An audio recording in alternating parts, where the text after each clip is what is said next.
Welcome, everyone, to the Thursday edition of Cosmic Conversations. I'm here. We're your co-host, Phil Gruber and Matthew Anderson. So we'd like to welcome all of you. We have a couple of very special guests today. We've got me, myself, and I, Phil Gruber, going to talk a little bit about my interest in Mary Magdalene, and then a very special surprise guest in Kiara Windrider. When COVID first came in and I started doing broadcasts from home and podcasts, webinars, Kiara was I think we did a bunch of them together. And they were wonderful, and actually a few of them were preserved. If anybody would like links to some of our early podcasts, and we did this also with we did this with other people, and it was really we had some amazing conversations. So with that, I'd like to turn it over to Matt, who will introduce me with a bio that I supplied him. Okay, that I wrote myself. Okay, go ahead, Matt. So nice to have you all on the show today. I am excited to introduce Phil, and Phil Gruber's actually a critically acclaimed film in the Indigo Evolution. And his passion, enthusiasm, kind spirit, sparkling wit, and intelligence has made him a much loved, highly respected, and in-demand speaker on the international scene. And I personally met him in England, so very international. He's a licensed acupuncturist, very unknown to many, a registered lymphologist, and is familiar with a spectrum of complementary healing modalities. He's also acknowledged worldwide as one of the foremost teachers of advanced healing systems, light language, sacred geometry, the Magdalene mysteries, the continuing sage of the indigos, the structure of space-time, ET contact, the art and science of dimensional ascension, the evolutionary path of human consciousness, and an ever-expanding repertoire of diverse and fascinating subjects. Phil's the founder of MOST, Maximum Optimization Systems Technologies, and its legacy program, Maximum Optimization Success Training, a results-oriented seminar experience, ROS, which employs the Plus, Ultra, and Prismatic learning systems unique to this program. Phil's a systems thinker, a former analyst, futurist, and decision strategist. He's spoken at United Nations, and he's co-author with James Twyman of the best-selling The Kabbalah Code. And his CD, The Song of Indra, has earned its iconic status in the genre of New Age music. Personally, I've actually heard over in Singapore Phil playing his guitar and singing along with his group. So he does a myriad of extra things on the side, like playing music and teaching many and uplifting many. So I'm so glad to be able to co-host with him. Phil, big question for you right now. What got you initially interested in Mary Magdalene and Mary Magdalene's studies? Okay, but before we do that, I'd like to ask Suze to kick us off with the song. All right, Oh, before I fabulous. answer that question. Okay. Because I'm always saying it at the top of these broadcasts, let Susie start off with the song, and then we just move on to the interview. And I know what Susie's thinking. Susie's going, what again? You know? So, all right, Susie, go ahead, and then I will answer the question of how I first got interested in Mary Magdalene. Go ahead, Suze. I'm easy. I love to play and I love to listen. So I wrote this a while back. It's a whole new day beginning. It's a day, it will never end. We can hear all creation singing. The heavens sing with the joyous amen. Now the light lives inside the people. Let the light inside us be our guide. Now the feast is spread out before us. We partake and we are satisfied. It is a whole new day beginning. It's a day and it will never end. We can hear all creation singing, heaven sing with the joyous amen.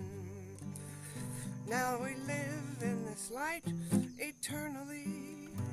and the darkness is banished far away.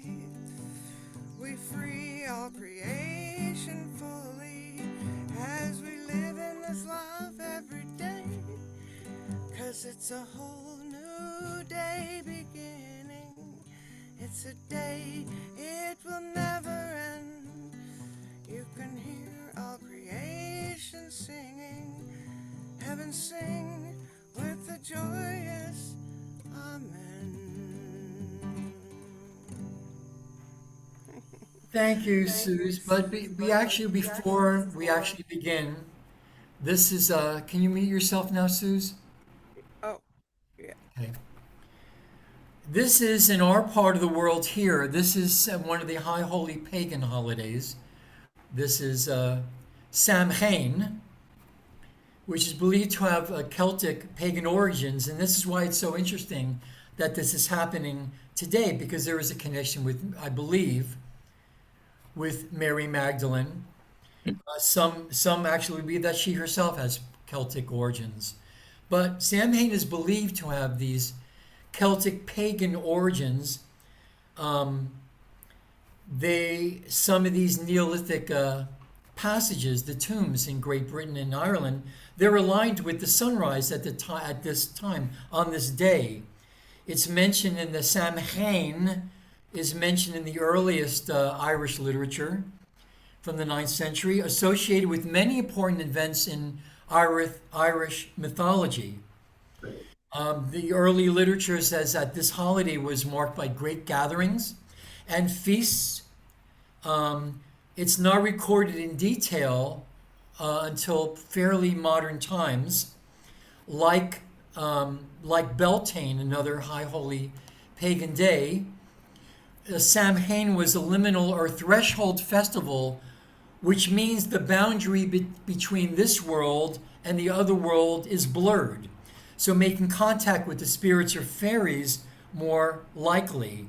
So a lot of scholars see this as a remnants of pagan deities. At this time at Samhain, they were appeased with offerings of food and drink to ensure that the people and the livestock survived the winter. Also, the souls of dead kin were also thought to revisit their homes, seeking hospitality. So it's a very, very powerful time of year and a very, very powerful holiday. My interest in Mary Magdalene actually began when I saw this painting. Oh, where did it go? Oh, it's gone. Well, I'll try to do it a little bit later. If anybody can invoke the Leonardo da Vinci's portrait of John the Baptist, I actually had it in the share thing. But if anybody can call that up really quick, Matt, if you can get an image of John the Baptist. Did I make you? I'm making you a co-host. Okay. All right. If somebody can stir up that image of Da Vinci's John the Baptist, Yep, I'll have it. that would really help. Okay. Now, when I first saw that image of Da Vinci's John the Baptist, and by the way, this is the one painting he held on his deathbed. This is the one painting he never let go of, his portrait of John the Baptist. And I'm not saying this,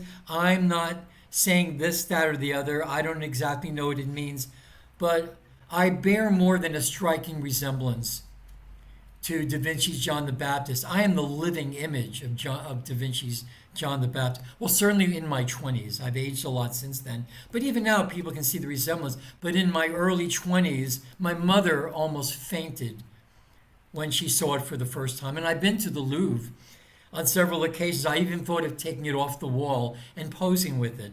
But then I figured they probably wouldn't get it, and I'd probably end up in the Bastille for a few years, you know.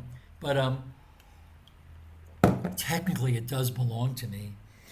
But so I had this connection with John the Baptist, even when I saw King of Kings for the first time, the one with Jeffrey Hunter.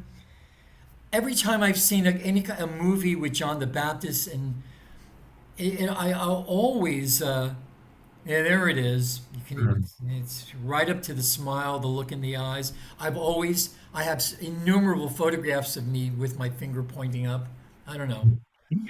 But, and I had been a voice crying in the wilderness for as long as I could. My mother, since I was a child, she said, don't lose your head.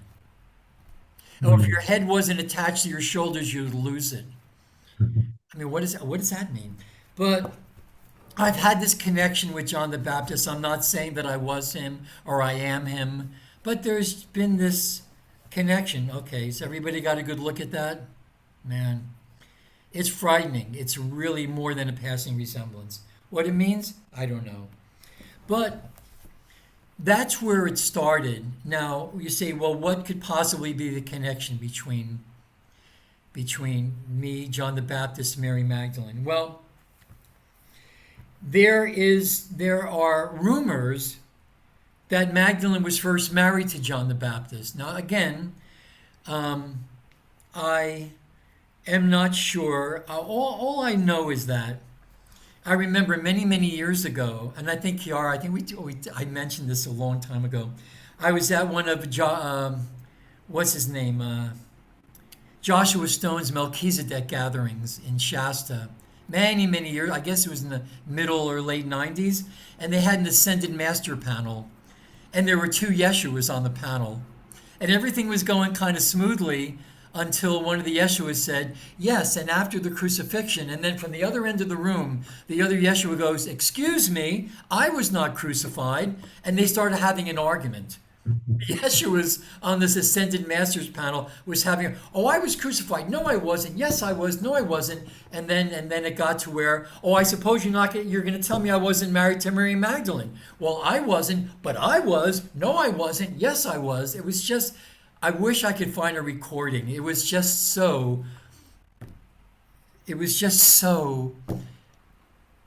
I don't know what the word is. It was funny. It was really funny. So there may be something to be said with alternate timelines, that there are these alternate realities where, yes, this happened on this timeline, this happened on that timeline. And there's been rumors going around for a long time that Magdalene was married to John the Baptist. And some legends have Magdalene marrying John the Baptist first. There are legends that he may have mistreated her or whom she left, which also explains why she was considered the Greek word harmatolos, which means divorced or separated, a divorced or separated woman. So she would have been considered outside of mainstream Jewish society. Other accounts, and there are accounts, say that Magdalene's marriage to John resulted in a child. The mysterious, possibly, again, this is an alternate concurrent reality, resulting in a mysterious beloved disciple who may have been called John the Baptist. So that when John the Baptist died, Jesus married his cousin's now widowed wife, which was a normal custom at that time. When a woman was married, or when you're widowed, it was not unusual to marry a cousin. And took on John as his stepson. Interesting. So at the crucifixion, according to the John's Gospel, Mother Mary, her sister, Magdalene, John the Beloved, they, as many people know, stood at the foot of the cross, usually reserved for family. Some historical evidence supports this idea. Jane Shaberg, other biblical scholars, write that original versions of the Christian Gospels place Magdalene, again, as an important disciple of John the Baptist, first at his camp at the River Jordan. Hippolytus of Rome explains that several Gnostic groups claim that John the Baptist passed his teachings to James the Just and the prophet MM, or Mariamne, which is backed up by also Celsus, who wrote of many early Christian sects, as we know, devoted to Mariam. Mary Magdalene, Mother Mary, a circle of Marys, we don't know. But certainly the Johannite Knights Templar, as many of us know, derived their beliefs from very similar traditions, holding that John was married to Mary Magdalene. The In the 3rd century, the Nazarene Mandean book of John offers some very tantalizing clues about the true identity of Mary Magdalene, possibly, and the nature of her relationship with John the Baptist. The book of John, is a sacred text in the Mandean religion. It's the only continuous living Aramaic Gnostic tradition that dates back to that time. They're known as the Nazarenes. They're connected with their connection with the Essenes. We know other Nazarene groups. The book of John includes an extraordinary female priestess. And although the theme of this particular talk, maybe the next one, will be the mystical traditions surrounding in the temple priestess traditions surrounding Mary Magdalene, I really want to get to what Kiara has to share with us, because I'm in total agreement with what Kiara has researched all these years. But the book of John includes an extraordinary female priestess, and she's the heroine of the text, a mysterious Mary, known as Mary, there's different pronunciations, who developed an intimate relationship, I gotta plug in, with John the Baptist. Okay. Some Mandeans interpret this Mary as the Virgin Mary, but likely her secret identity is that of the Magdalene. And in the manuscript, Mary is the talented daughter of a royal priestly family. She's described in the Mandean text as the daughter of a high priest of the temple, as well as a daughter of the mighty rulers of Jerusalem, which is why sometimes I will refer to Mary Magdalene as the daughter of Zion, and a daughter of the kings of Babylon, citing of this part pagan origin, which may have its roots actually in India also, which is really, really interesting. So in these texts, she's an advanced student of the Torah, which also may have originated in the sacred texts of India that we'll talk about in a minute. But again, this is very, very interesting. So this is where my interest and a good part of my life was devoted to studying, researching all that I could about Mary Magdalene. I joined a magical fraternity who had access to some interesting public libraries. I've tried to get into the Vatican archives several times, but for some crazy reason, I keep getting rejected. But since then, I have seen in the Near East, Far East, and in Asia, I've seen libraries usually under monasteries that contain literally millions of texts that go into great detail in these palm leaves, which is why I think, and Kiara will talk about it, which I think there's a lot of evidence to support this contention of Mary Magdalene's true origin and true mission. So with that, Matt, if you want to take over and introduce everyone or reintroduce everyone to a dear, dear, dear friend, Kiara Windrider. Awesome. Mary Magdalene teachings are incredible, and they seem to be the subject of so many these days. So that's great, Phil, that you've got so much knowledge to look for. And Kiara, I'm excited to hear from you. So Kiara Windrider spent much of his early life traveling and practicing various spiritual traditions in India. A lifelong interest in environmental healing, peacemaking, and social justice led to a dual degree in peace studies and international development through Bethel College in North Newton, Kansas. Later, he completed a graduate program in transpersonal counseling psychology through JFK University in Orinda, California, and worked for many years at an alternative psychiatric center called Pocket Ranch Institute, which specialized in healing emotional trauma and facilitating spiritual emergence. He received a psychotherapy license, MFT, from the state of California in 1998. He also trained in various forms of bodywork, breathwork, hypnotherapy, and shamanic healing. A major interest has been in understanding planetary and cosmic cycles and their relevance to humanity's journey of awakening. He has approached this study through years of the eyes of shamans, geologists, historians, physicists, prophets, and mystics. From this research, he's come to the firm conviction that we stand collectively at the brink of a quantum evolutionary leap beyond our wildest dreams. He currently teaches healing practices using a system of anchoring divine light known as Ilahinoor. His greatest wish is to live fully in the wonder of each moment and help awaken this beautiful planet to her highest destiny. Kiara travels frequently and is available for conferences, seminars, and retreats around the world. Suggestions and comments are always welcome, and you can get a hold of him at Kiara Windrider, KIARAWINDRIDER @gmail.com. He's also written 7 books, and you can find them on kiarawindrider.net. And take it away, Kiara. Well, I guess that's about all the time we have today. Let's focus on the Isa trilogy, okay, Kiara? Great. Well, Okay. thank you. Thank you, Phil. Thank you, Matt. Thank you, all of you here today. So where shall we start? It's such a huge theme, and we could go in many different directions with this. And the first thing I want to say is that it's an old Ojibwe saying, never confuse truth with facts. And in a way, you can interpret and reinterpret history, life, stories from any tradition in so many different ways. And it changes as we change, as humanity grows, as we evolve in different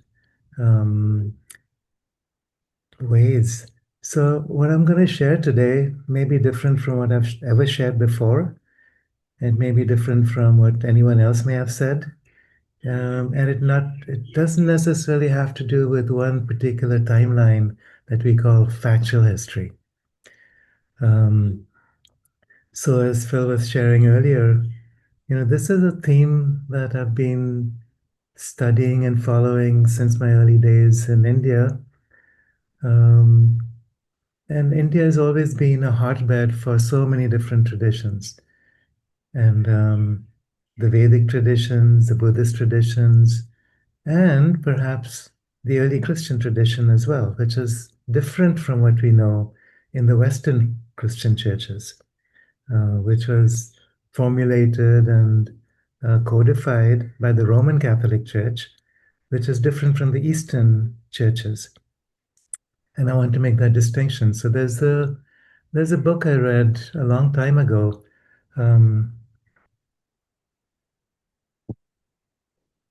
don't know if you can see this. It's called the Eastern Bible, and it's a collection of writings that came from the Marthoma Christian churches on the Malabar coast of India. So this was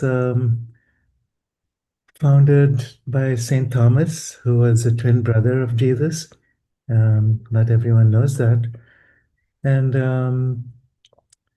there were books, one in particular known as the Acts of Isa, another known as the Acts of Thomas, different from the Gospel of Thomas. And they predate the actual Gospels known in the New Testament by quite a few years. And they go into the story of Mary Magdalene, into the early Christian history, what happened with Jesus, who he was, what his lineage was, and what happened with him before, during, and after the crucifixion. And it's fascinating because it's a reinterpretation, it's a retelling of stories that we know inside ourselves, but sometimes have never had the courage to really follow up on, because there's narratives that have taken over, claim to be the truth, and we're learning things differently. So since then, I felt guided to write about this Eastern story of Jesus, uh, drawing from a multiple of different sources, a multitude of sources from uh, whatever traditions were available at that time and continue to be. So this is now no longer just a trilogy, it's a quartet. So there's an additional book now, which was just published a month ago, Cosmoluminous, a supramental love story. It starts with Isa, son of the sun, and then Miran, daughter of the moon, Elmira, child of the stars, and then the Cosmoluminous. Isa is the name that Jesus was known by in India, also known as Ishanath, also known as Yesu. Yeshua is a derivative of that. Um, Mary Magdalene was known as Mari of Magadha. Magadha was a kingdom in northern India which now incorporates Bihar. Um, and there was a monastery known as Jagannath in Puri, where Isa or Jesus had studied in his late teen years. So after he left Jerusalem and Palestine at the age of around 12 or 13, he journeyed into Persia, into different parts of India, Kashmir, Nepal, even Sri Lanka. He studied at this monastery in Jagannath Puri, went on to Kapilavastu in Nepal to practice Buddhist teachings. So there was quite a bit of interweaving of traditions and cultures happening during that time. Um, what some may not realize is that his particular lineage came from Kashmir. Kashmir at that time was an entirely Jewish state. And this was the 10 so called lost tribes of Israel. So, apart from the tribes of Benjamin and Judah, the remaining 12 sons of Israel, or Jacob, had resettled in Afghanistan and Kashmir. And so Esau's ancestry was from there. They were rulers in the state of Kush. And in response to a prophecy, which came 500 years after the Buddha, or the prophecy was that after 500 years after the Buddha, that the next Bodhisattva would come. And so the oracles at that time followed their star, their oracular guidance, to the east, where they found this child in Bethlehem and identified him as the next Bodhisattva. So there's a whole story related to that. Who were the three wise men, so called? Why did they follow the star? What they discovered. And then the child returning back at a certain age, around 12 or 13, to India, to Tibet, to that particular historical time, to continue the what had began with Buddha. So this is too long a story to go into in detail, but I'll just summarize because we are talking about Mary Magdalene. Um, that she was actually an Adivasi, according to the Eastern Bible. She was an Adivasi orphan who was found by the priests in that temple of Jagannath. She was brought into the temple to become a tantric practitioner. And so, what she was teaching the monks was practices to awaken Kundalini, rising up through the Kundalini channels, the chakras and the nadis, and so on. And this was taught to the monks as part of their Vedic studies. So, she was assigned to the one known as Isa. So, her name was Marie from Magadha, later became known as Mary Magdalene, and when she returned back with him or after him to Palestine. So, but in her early years, um, they were very close, both teenagers, um, in that particular moment. And after his graduation from Jagannath, she was assigned to him to continue um, teaching with him across that particular region. So, so this book goes into quite a bit of that story. What happened. Um, the stories that we know today depict her as more as a harlot, or just simply as a disciple. She was much more than that. And there's threads and traditions that are quite different from what we know today. Eventually, as we know, after the crucifixion, when Jesus returned to India, to Kashmir, she went on to France, and then to England, and then to Turkey. And there's a tradition that she is buried in Ephesus in Turkey. I've been to the house of Mother Mary, which the early Christians attributed to Mary, mother of Jesus, but many traditions actually claim that no, this was um, Mary, the wife of Isa, the first wife of Isa, who was also the mother of their daughter Sarah. And this also then ties in with the later part of the story, when Isa went back to Kashmir, married a Kashmiri woman who was a princess of a neighboring tribe, Jewish tribe. Her ancestry is from the north, from the Tocharian tribes coming in from the Ural and the um, the I forget the name of those mountains up in the far north. And she was a shaman. Her ancestry was shamanic. So this was the next generation. And they had three children together, Isa and Miran. And the rest of the quartet goes into who they were, what that lineage led to. So the lineage of the Grail, for instance.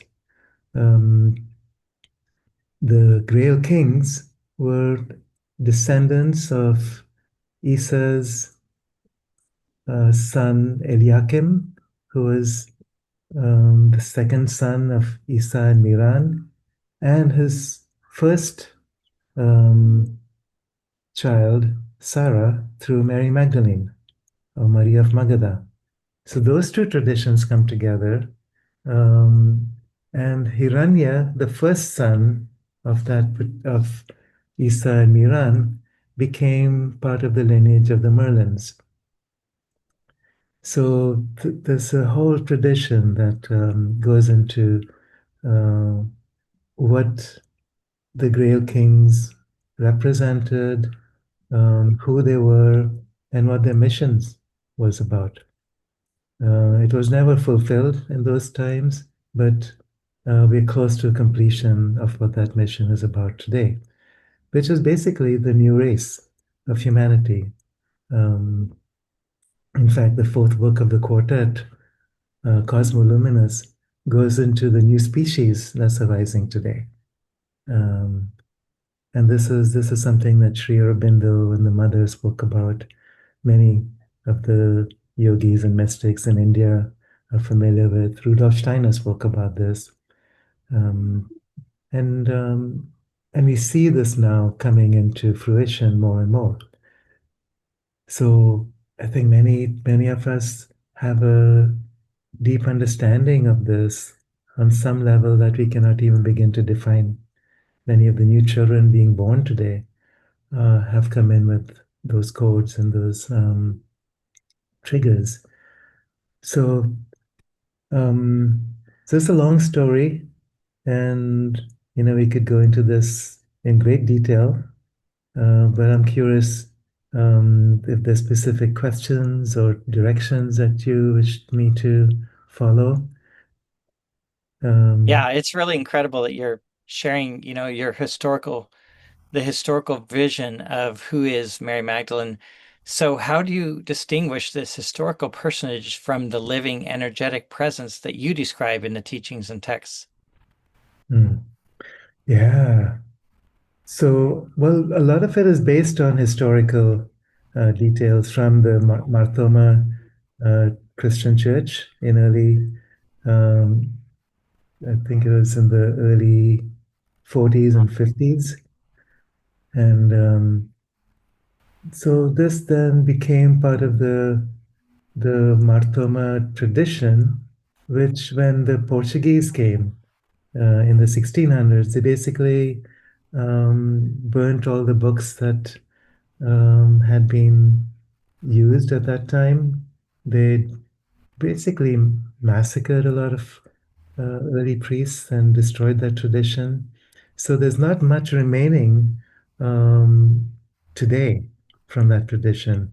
However, these um, writings have been unearthed in monasteries in Tibet, as well as in the Buddhist tradition in Nepal and northern India. And so they've become popularized today through the works of Nicholas Notovich, Swami Abhedananda, and a few others. Um, so the Acts of Isa and the Acts of Thomas are the two main writings from that particular time period.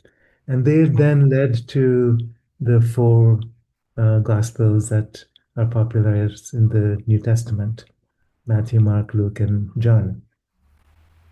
Um, the Buddhist tradition also has a lot of similarities to the early Christian tradition. The Essene tradition also has a lot of similarities to the Buddhist tradition. The healing practices, um, the histories, and the genealogies. So there's a lot of historical evidence that's now coming together, that's being put together. So um, so this is what I've been trying to put together as these writings.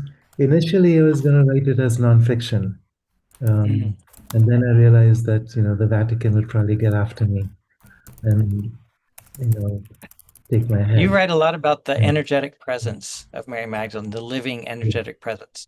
Will you right. describe that a little bit? Um, my sense of Mary Magdalene, as well as Miran, who is the Kashmiri wife of Isa, is that they both represent archetypes that were new at that time. So the Qatar tradition grew from um, the energetic uh, vibrational frequencies that Mary of Magadha carried in her years in India with Isa, which were basically mystical and Gnostic, very different from what the Roman Church created from that. And so the Cathars were very much about the direct experience of divinity that was represented by Isa as son of the sun. So, the son of the sun was actually a Zoroastrian prophecy. Daughter of the moon was a Kashmiri prophecy. And this represented Isa and Miran as the two aspects of divinity flowing in, represented as sun and moon, which is part of what each of us carry. Each of us is a son of the sun, each of us is a daughter of the moon, and each of us holds the melding of the two as a child of the stars. We are here from galactic sources. We're here from far beyond what our history tells us, whether it's galactic human history or what is now coming forward through these objects, the extrasolar objects that are coming in, particularly one that is now being known as 3I Atlas. It's a it's a comet, it's a starship, it's it's a multi-dimensional object, or some say a galactic consciousness that's here to remind us of what we've forgotten. And it's here to awaken aspects within our DNA that are now ready to awaken. And when this starts happening, it happens very quickly. So that mystical aspect that you ask about, Matt, is only now being is only now coming to fulfillment. Whether manifested through Maria of Magdala, through Miran, through Elmira, the daughter of Isa and Miran. Elmira was a time traveler. She was one who was a Manu, meaning she was one who held the genetic blueprint for the new human species. So this is something that has been dormant for a long time, and it's just now in recent years that that particular vibrational frequency, that genetic potential, is now coming in to seed the sixth and seventh root races, Homo luminous. Exciting. Homo, You talk a lot about frequencies. So I'm curious, what are concrete practices from your books that most reliably open a Magdalene frequency in the body and nervous system? And how can our listeners safely begin that tonight?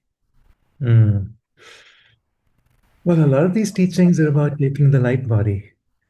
And what does that mean? So, we talk about the physical body and the etheric body, or the pranic body.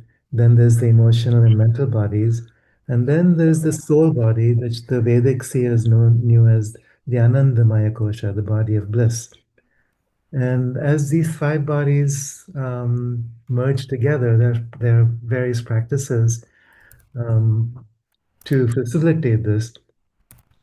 What happens is we begin to create a mind of light and eventually a body of light. And so what the Tibetan Buddhists knew as the rainbow body is this body of light, which once it's developed enough, the physical body can actually dissolve into the body of light, at which point you become multidimensional. You're no longer held in the limitations of the physical world, the physical dimension, the physical body. And this is something that many more yogis and mystics have actually accomplished than we know of. We talk about ascended masters, for instance, across the ages in many different traditions. They're ones who have taken that light body, who have learned how to transform the physical body into this multidimensional rainbow body. So there's practices, but it's not something that anyone can necessarily learn overnight. It's the Nath tradition, for instance, went into this in quite some depth. This is a yogic tradition in India that included the immortal teacher of Jesus, Chaitanya, going all the way back to Gorakhnath and Shivanath. So what we know today as Kriya Yoga are some of the elementary practices of the Nath yogic traditions. And so there are beings who've hidden away in the caves and mountains of India and around the world who have been basically seeding the possibility of what Homo luminous or Homo universalis would look like. I think that this is something that we've secretly carried within our DNA for a very long time. It's now becoming more and more evident Um, it's still something that requires some esoteric study and practice. This is something that I strive to do in some of my books, for instance. But it's something that's latent in all of us. And this is what I want to emphasize, that the next species of humanity that's coming in now, it's not just about learning through external wisdom. It's about achieving by entering into that vibrational intensity that we carry within us. That's dormant, that is now awakening, and this is the time. And Sri Aurobindo, for instance, talks about the next species. It's an evolution from the animal human to the human human to the divine human, and eventually to the supramental human, where each of us who chooses to remain on this earth can journey into that light body, into that rainbow body, into that multidimensional presence, where we no longer are bound by the limitations of uh, what we call the laws of physics. And the laws of And physics themselves are changing right now. Yeah, sorry. yeah, for those of you who don't know, Kiara's Ilahinoor work is signature practical transmission. It's great to you study his practices for a guided way to really transform yourself. Question for you, another one. Which concrete practices from your books most reliably open this frequency and the maximum frequency in the body and the nervous system?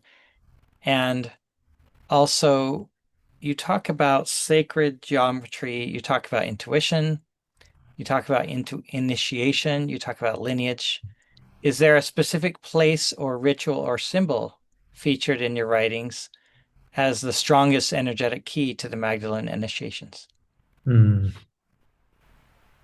Maybe what we could do, how about we take 10 minutes and we just do a simple practice that listeners can share with us. Um, Awesome. so I'm not saying this is from one tradition, but it's a way to integrate yogic teachings and Western teachings and Egyptian and mystical teachings in a practical shamanic um, practice. So imagine that these five bodies that I spoke of, the physical, the etheric, the emotional, the mental, and the soul body, could be unified together. So imagine that there's a bubble of light surrounding the entire body, extending maybe 6 feet out in all directions. So this is the luminous body that can be seen by those who are clairvoyant, and that can be felt um, very directly as we practice uh, connecting with this envelope or this bubble. So this bubble extends about 6 feet around in all directions, above, below, all around. And then just directly above the head, there's a window. So imagine opening this window now and just allowing a frequency of light to come through. So let's do this together. So we'll just collectively tune in, connect with that bubble of light 6 feet out in all directions.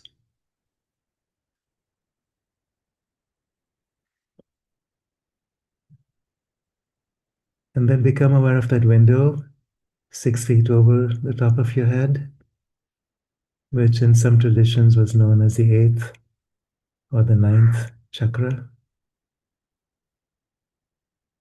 So it's an opening to the upper worlds, to the galactic electrical forces,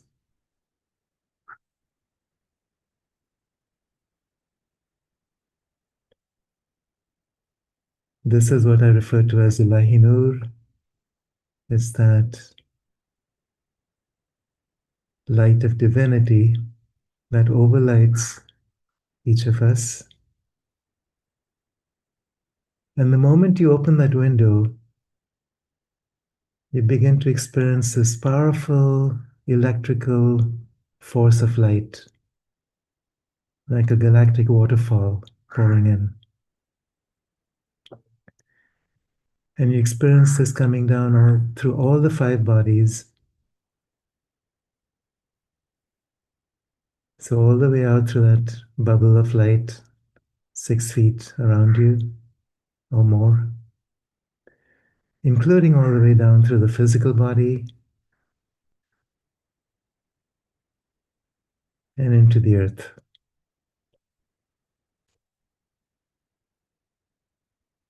And it's a continuous flow, like a waterfall. And once you open that window, there's nothing else that needs to be done. It's simply allowing that transmission, that flow.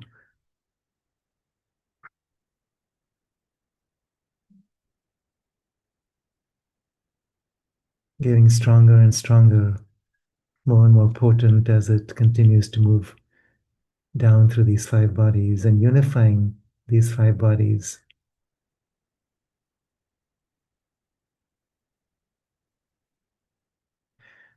And then, as this electrical force continues down, connects with the earth, goes deeper and deeper into the earth, there's a return flow, which is magnetic. So you simultaneously begin to experience this magnetic force coming up from the earth, from deep within the earth,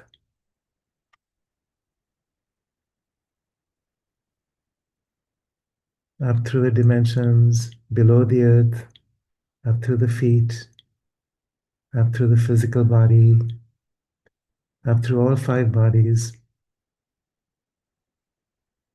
like a fountain rising up from the earth. And then up through that window back to the sky.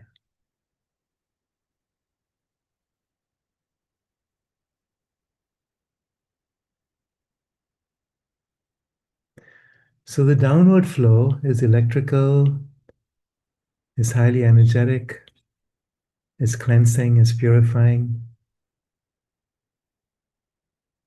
and is connecting. It connects the five bodies, it weaves them together. And the magnetic flow, as it comes upwards in response, is deeply healing, is grounding. It connects us with the dimensions within the earth, with Mother Earth herself, as a living force of consciousness.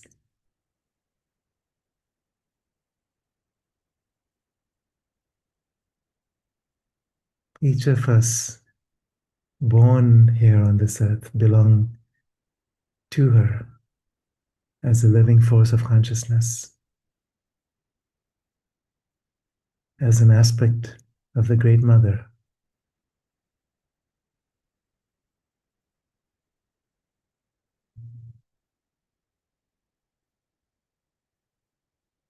And the magnetic flow allows us to experience this directly.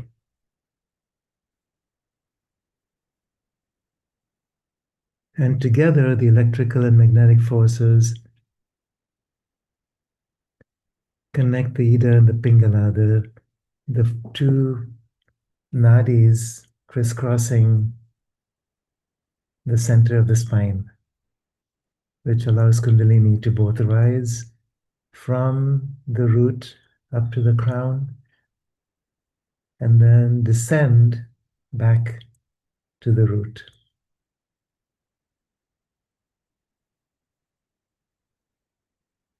So the DNA spiral follows this Kundalini pathway. And as we activate the spiral through the electrical and magnetic flows, we open ourselves to DNA potentials that are here to awaken what this next human species is about. So just keep that window open now and allow that cosmic light to continue to pour down.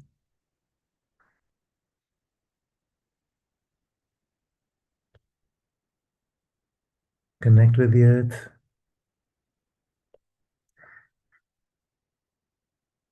And begin that ascent as magnetic forces rise up from the earth, up to the sky. And notice that as the electrical and the magnetic flows continue moving back and forth, that this builds your sense of the bubble itself. You feel the bubble expanding out further and further, far out beyond that initial 6 feet. Feeling yourself expanding out across your particular bioregion, across the earth, across the continents and the oceans.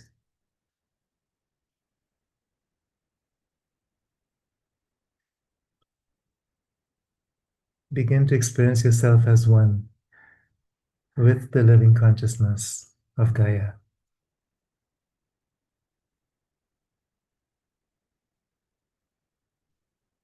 Pachamama, Mother Earth.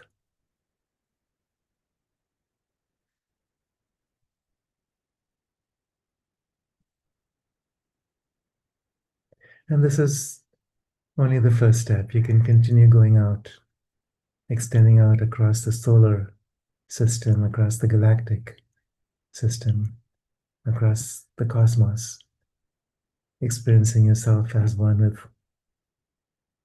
source consciousness, unifying all 5 bodies and experiencing yourself in your body of light.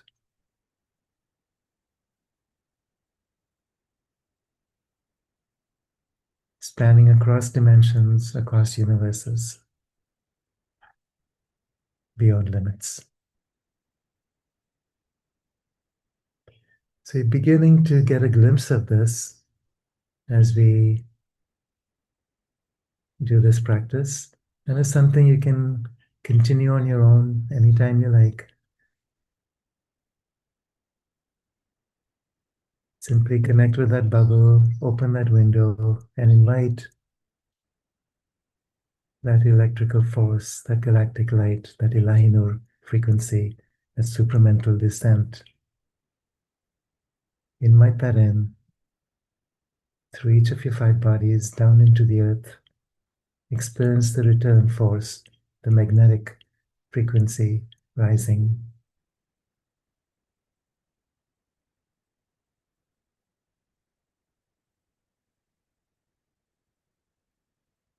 So even practicing this for a few minutes every day, as you wake up, as you go to sleep at night, allow something latent to begin to awaken. And the new energies that are here right now, that are moving through this earth, moving through our solar system. Astrologically, there's so much going on this year and the next. And then, as we discussed earlier, the extra solar objects coming in the last few years, especially 3i Atlas coming in right now. Yesterday was the perihelion with the sun, the closest to the sun that this galactic object will experience during its flyby. And in the next couple months, it's coming closer and closer to the Earth. We'll be experiencing these activations in ways that may surprise us.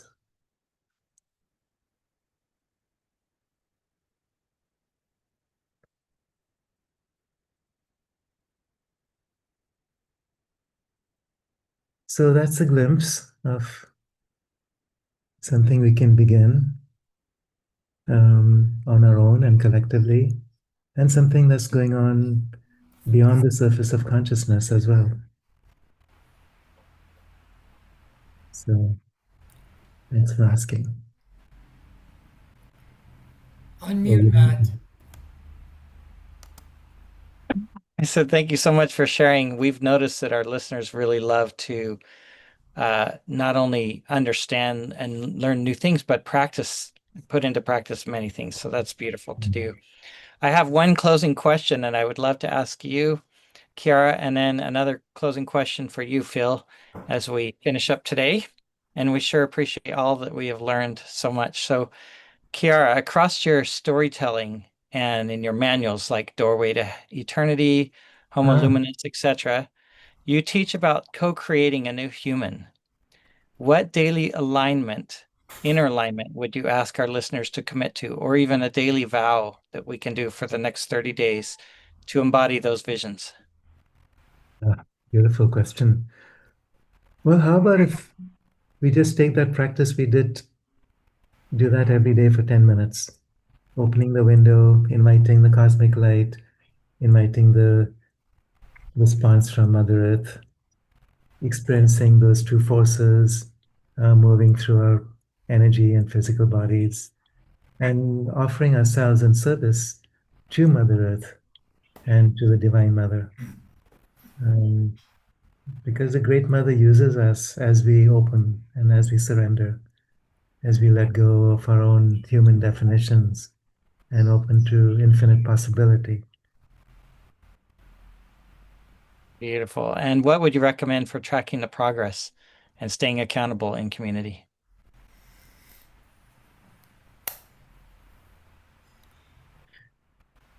It helps to have someone else to do this with, whether they're in the same room or someone that you can just ally with. Maybe in this community. Awesome. Thank you so much. Okay, Phil, if you could give listeners one direct embodied practice that they can do tonight to anchor Mary Magdalene frequencies in their body and in their life, what would it be and why? What would it be and why? I'd recommend, it's interesting because, and thank you, Kiara, thank you so much. It's amazing how all of our work dovetails. I was originally going to talk about the Pistis Sophia, and in the Pistis Sophia, Mary, Jesus through Mary, says that at the end of time, or time as we know it, or at the end of this cycle, that groups of divine souls will make their presence known on the planet. That's direct from the Pistis Sophia. And their arrival predicted by the zodiac, astrologically. When we talk about the new human, when we talk about Mary Magdalene's connection genetically in terms of lineage, her genetic roots, what she brought to the mix, and the indigos or the children, these new groups of souls, what they carry with them can help us bridge this gap into the next world or the new world. It's all these teachings are just sublimely intertwined. It's really very elegant, But as far as the practice, and I'll go back into the Pistis Sophia again, I think the practice of forgiveness. It echoes all through the Pistis Sophia in many of the Gospels, the practice of making an apology. If you feel, and on the surface, it seems so simple, but why does it seem so difficult for people to acknowledge when they have violated, when they have been allowed themselves to be violated, or when they have done the violation? by means of their ignorance or naivete or just plain stupidity or evilness, to just forgive yourself, forgive others, make an apology. One of the ancient roots of the word itself means Apollo, not many. Talking about the son of the sun, a lot of that is around the Apollo, Apollonian type teachings. How do you make it good? You apologize. When you apologize, you are reaffirming oneness. And you also vow to change your consciousness in terms of maybe acknowledge when you've been in violation of someone else's sovereignty or your own self-sovereignty. Again, either by ignorance or naivete, you allowed yourself to be violated. Forgiveness. And the Pistis Sophia says very plainly, with progressive forgiveness, the soul is rendered innocent of all intensifications of karma, and you are placed in a position of never having been separated from the one. So one practice which I think is related to the Magdalene and the true teachings of the Christos is the practice of forgiveness and gratitude. Forgiveness and gratitude for all the gifts of spirit. When you feel you've been in violation or have been violated, simply apologize and let that be that, and then move on. Because with progressive apology, I think these things are possible. And again, what is the Pistis Sophia about? It's ultimately, we will discover the true purpose of our creation. It's said word for word in the Pistis Sophia that we'll all emerge from chaos, and that the divine Sophia will guide us through the bondage and ultimately the liberation of humankind, where we will finally know the true meaning of forgiveness, the true meaning of love, and the true meaning of freedom. That there's a divine potential within humanity that wasn't damaged by the fall, that this time has come now. And like Kiara mentioned, we come into this life really not understanding, a lot of us, who we are. And how can we be effective as peacemakers, healers, if we don't understand why we're here? We're here to understand our divine purpose. And I think this work helps us to understand that purpose, so we can do what we came here to do and fulfill these promises we made to ourselves so very long ago, in this moment. Yeah, that's what I would recommend. Incredible insight. Thank you. Appreciate all your words, Kiara. Appreciate all your words, Phil. The insight, and I know at least I have a new devotion of moving forward and creating this powerful forgiveness and love and practice of meditation and bringing in that cosmic light. So wonderful blessings to each of you for all that you do. And to learn more about Kiara's writings, just head to his website, which is kiarawindrider.net. Unfortunately, that website is down right That now. website is down. Okay. Yeah, I need to create Read more. his books. But yeah, go to Amazon, you'll find dozens of them. Read his books. Wonderful. Blessings to you all, and we will see you next week on Cosmic Conversations. Thanks again, everyone. Thank you all.